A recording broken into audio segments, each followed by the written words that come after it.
خدا کا شکر ہے کہ ہم اور آپ فلسطین میں نہیں ہیں. اگر ہم اور آپ فلسطین میں ہوتے تو مسجد اقصی کو سونے کی پلیٹ میں رکھ کر یہودیوں کو پیش کر چکے ہوتے. ہم ضمیر فروش ہیں. ہم صرف انفرادی کیریئر کے کتے اور غلام ہیں.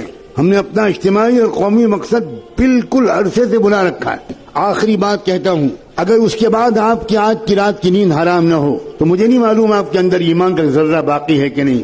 صحیح حدیثوں سے معلوم ہوتا ہے کہ آخری زمانے میں پھر انصاف قائم ہوگا.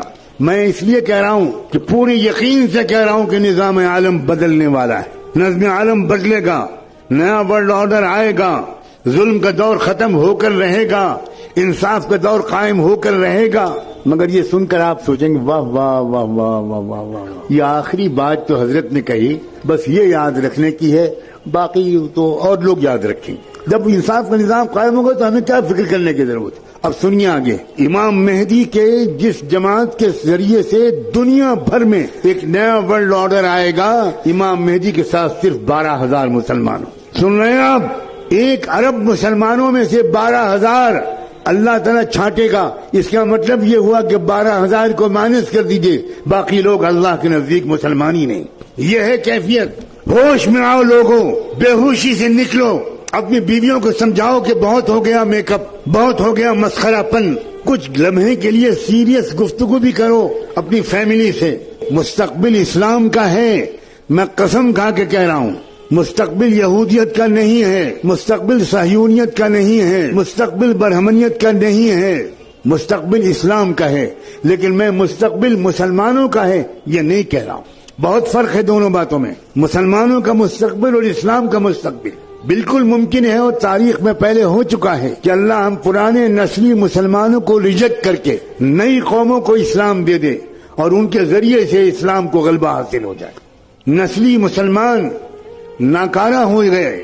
اللہ نے قرآن میں صاف کہا ہے وَإِن تَتَوَلَّوْا يَسْتَبْدِلْ قَوْمًا غَيْرَكُمْ ثُمَّ لَا يَكُونُوا أَمْثَالَكُمْ. اگر تم ناقدری کرو گے اسلام کی تو اللہ تمہیں بدل دے گا، تمہیں ریجیکٹ کر دے گا اور ایک نئی قوم لے آئے گا اور وہ تمہاری طرح نکمی نہیں ہوگی.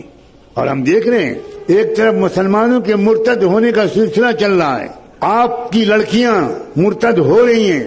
آپ نے جن لڑکیوں کو کالجوں میں بھیجا، ان کو موبائل دیا، ان کی تربیت نہیں کی، ان کے ساتھ نہیں بیٹھے، ان کو اسلام نہیں سمجھایا، ان کو قرآن نہیں سمجھایا، وہ لڑکیاں کیا کر رہی ہیں مجھے بتانے کی کوئی ضرورت نہیں.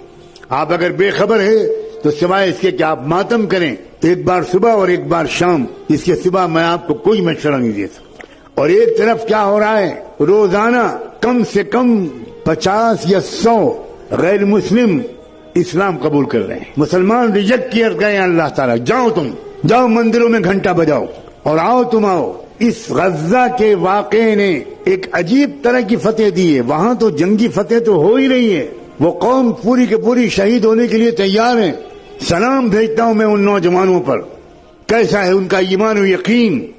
اللہ کے رسول نے فرمایا تھا الایمان حین تقع الفتن بالشام. یاد رکھنا ایک زمانہ ایسا آئے گا کہ ساری دنیا کے اندر مسلمان بے راہ ہو جائیں گے، صرف فلسطین کے علاقے میں ایمان باقی رہے گا.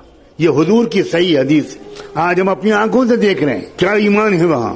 دنیا میں لوگ روزانہ بڑے بڑے فاضل امریکن یورپین لوگ، سائنسداں، فلمی اداکار، میوزیشنز، اسپورٹس مین، لڑکیاں اور عورتیں، وہ صرف اس لیے اسلام لا رہی ہیں. وہ کہہ رہے ہیں کہ یا اللہ کس چیز سے یہ لوگ بنائے گئے ہیں.